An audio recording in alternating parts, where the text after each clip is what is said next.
Olivia Thompson was 22, a young woman whose quiet ambition masked the turmoil within. Her life, however, had never been entirely her own. From a tender age, she found herself under the guardianship of her grandfather, Arthur Thompson. After the tragic and untimely death of her parents in a car accident, Arthur, a man of 60 with a presence larger than life, stepped into the void left behind. Arthur was a man of charm and enigma, his silvering hair and piercing blue eyes giving him an air of authority and mystery. To the outside world, he was the epitome of a devoted grandfather, a pillar of strength in the small, quaint lakeside town where they lived. But within the walls of Arthur's sprawling estate, their relationship took on a complexity that few could understand. Olivia's childhood was filled with moments of joy and sorrow. She remembered running through the sunflower fields that surrounded Arthur's home, her laughter echoing under the summer sun as Arthur chased her playfully. Those sunflowers, tall and vibrant, were a constant reminder of the brightness they once shared. As Olivia grew, so did her dependence on Arthur. He was her anchor, her protector, and in many ways her only family. Arthur provided her with love and stability, but the lines of their relationship began to blur in ways that neither of them fully comprehended. To Olivia, Arthur was everything, her confidant, her mentor, her friend. Yet, beneath the surface, an unspoken tension simmered, hinting at emotions neither dared to voice. The bond they shared was deep, but it was one that teetered on the edge of propriety, setting the stage for a tragedy that would forever alter their lives. What began as a relationship built on trust and affection gradually descended into something forbidden and concealed. Olivia found herself seeking solace and connection in Arthur's presence, and Arthur, perhaps yearning for the companionship that came with Olivia's youth and vitality, became increasingly possessive. Their interactions, once innocent and nurturing, took on a different hue. Stolen moments in the garden under the cloak of night, whispers exchanged by the fireplace. Each encounter pulled them deeper into a web of emotions that neither could escape. Olivia justified her feelings as love, a misguided attempt to fill the void left by her parents. Arthur, on the other hand, seemed to cling to his fading youth, unable to let go of the affection that had grown beyond the bounds of a grandfather and granddaughter. But love born in darkness is fraught with complexity. As their affair continued, guilt and resentment began to take root. Olivia found herself withdrawing from friends and the outside world, her once vibrant social life dimming under the weight of their secret. Arthur's demeanor shifted as well, from the charming and supportive grandfather to a more controlling and demanding presence. The once bright sunflowers that symbolized their bond began to wilt, mirroring the deterioration of their relationship. The estate, once a sanctuary, became a prison where their emotions were both their refuge and their tormentor. Tensions escalated with each passing day. Arguments became more frequent and intense, the air thick with unspoken fears and desires. Storm clouds gathered not just outside the windows, but within the hearts of Olivia and Arthur, setting the stage for an inevitable confrontation. One fateful night, the culmination of their tangled emotions reached a boiling point. Olivia, burdened by her own shame and the relentless whispers of her conscience, made the heart-wrenching decision to end the affair. The act was not one of malice, but of desperation, a desperate attempt to reclaim her autonomy and escape the emotional turmoil that had engulfed her. She approached Arthur in the dimly lit study, her voice trembling as she voiced her desire to end their relationship. Arthur, however, was not prepared to let go. His desperation was palpable, his voice cracking with emotion as he pleaded with Olivia to stay. The confrontation was intense, emotions flaring as years of suppressed feelings erupted into the open. Neighbors later reported hearing raised voices and the sound of glass shattering, a prelude to the silence that would follow. In that moment of turmoil, the lines between love and obsession blurred, leading to an outcome that none could have foreseen. The aftermath of their confrontation left the community in shock, setting the stage for a tragedy that would ripple through their lives and the lives of those around them. The following morning, the serene facade of Arthur's estate was shattered by the discovery of his lifeless body in the study.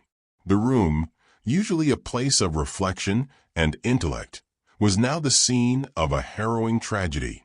Arthur was found slumped over his desk, a letter opener embedded in his chest. Blood pooled beneath his head, and a single teardrop stained a crumpled piece of paper nearby, a silent testament to the chaos of the night before. Olivia was the first to find him, her voice trembling as she called the authorities. Her account of finding Arthur lifeless did not sit well with the detectives assigned to the case. There were inconsistencies, subtle yet troubling, that suggested the scene was not as straightforward as it appeared. Why was Olivia's DNA found on the murder weapon? Why had neighbors seen her fleeing the estate late that night? And perhaps most haunting of all, Arthur's final note was incomplete, ending abruptly as if someone had interrupted his thoughts in a moment of distress. As the detectives delved deeper, the shadows surrounding Olivia and Arthur's relationship began to lengthen, revealing layers of complexity and secrets that hinted at a darker truth. The investigation into Arthur's death was thorough, uncovering a tapestry of emotions and actions that painted a picture far more intricate than a simple act of violence. Detective Laura Mitchell, a seasoned investigator with sharp hazel eyes and an empathetic demeanor, led the charge in unraveling the mystery. Olivia, under the weight of mounting evidence and the relentless questioning, found herself cornered by guilt and fear. She confessed to being in the room when Arthur died, but vehemently denied any intention of murder. Her account was a tumult of conflicting emotions. She insisted it was a tragic accident, a desperate act of self-defense in the heat of the moment. But the evidence suggested otherwise, casting doubt on her narrative. Through flashbacks, it became clear that the night of the confrontation had been a culmination of years of suppressed emotions. The argument had escalated beyond their ability to control, leading to a moment of panic that resulted in Arthur's demise. Olivia's actions were seen through multiple lenses. Was it truly self-defense, or had she crossed a line from which there was no return? The courtroom became the battleground where the truth would finally be laid bare. The verdict was a heavy blow, a sentence that carried not just the weight of law, but the profound loss of a relationship that had once been the cornerstone of Olivia's existence. As Olivia stood before the judge, the gravity of her actions and the irreversible consequences weighed heavily upon her. Her sentencing to 8 years in prison was not just a punishment, but a period of reflection, a time to grapple with the complexities of a love that had become her deepest wound. The halls of the estate, once filled with the echoes of laughter and warmth, now stood silent, bearing witness to the tragedy that had unfolded within their walls. Prison was a stark contrast to the life Olivia had known. The walls that now enclosed her were a physical manifestation of the emotional barriers she had built around herself. Each day was a struggle, a battle against the haunting memories and the weight of her actions. Olivia found solace in the pages of Arthur's journals, entries filled with reflections, regrets, and a longing for redemption. As she read, she began to understand the depth of Arthur's emotions, the unspoken desires that had driven him to hold onto her so tightly. The journals revealed a man torn between his role as a grandfather and the complex emotions that had entwined their lives. Olivia's discovery of these writings was both a revelation and a source of profound sorrow, offering insight into the man who had been both her guardian and, ultimately, her undoing. In the solitude of her cell, Olivia embarked on a journey of self-discovery and healing. The days were long, filled with introspection and the slow unraveling of the pain that had defined her existence. The support from friends like Emily Carter, though distant, remained a beacon of hope amidst the darkness. Emily, ever the steadfast friend, visited whenever she could, offering words of comfort and a reminder of the life waiting for Olivia beyond the prison walls. Their conversations were a lifeline, a connection to a world that Olivia feared she might never reclaim.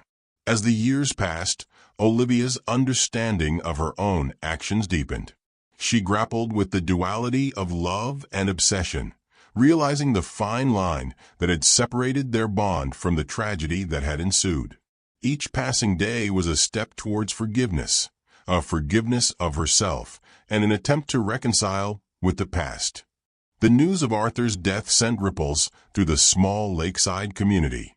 Friends and neighbors struggled to comprehend the nature of their relationship, torn between sympathy and suspicion. The estate, once a symbol of grandeur and stability, now stood as a monument to a love that had spiraled into darkness. Emily Carter took it upon herself to support Olivia from afar, visiting whenever possible and providing a sense of normalcy amidst the chaos. Their friendship, though strained by the circumstances, endured as a testament to the resilience of the human spirit. Detective Laura Mitchell, who had dedicated herself to uncovering the truth, found herself reflecting on the complexities of human emotions and the thin line between love and obsession. The case had left an indelible mark on her, a reminder of the fragility of relationships and the consequences of unchecked emotions. Judge Eleanor Harris, too, felt the weight of her decision. The courtroom, a place of finality and justice, had become a space of personal reckoning. Her role in Olivia's fate was a constant reminder of the responsibility borne by those who enforce the law. In the quiet moments of reflection, Olivia pondered the path that had led her to this point. The love she had once shared with Arthur, though misguided, had been a powerful force in her life. It had provided her with comfort and stability, yet it had also been the catalyst for her deepest pain. The sunflowers that had once symbolized their bond now served as a poignant reminder of what had been lost. Each wilted petal was a testament to the fragility of their relationship, the ease with which something beautiful could decay under the weight of unspoken emotions and unmet boundaries. As Olivia stood at Arthur's grave years later, now older and bearing the scars of her experiences, she placed a single sunflower on the tombstone. The act was a final gesture of farewell, a recognition of the love that had both nurtured and destroyed her. Some stories don't have heroes or villains, only victims of their own flawed humanity. Olivia and Arthur's tale is a chilling reminder of how love, when misplaced, can destroy everything it touches. In memory of those who suffer in silence, speak out, seek help. Thank you for joining us on this harrowing journey. If you or someone you know is struggling with a difficult or harmful relationship, please reach out to trusted resources. Let's start a conversation that helps prevent tragedies like this. Don't forget to like, subscribe, and share your thoughts below. We want to hear your voice.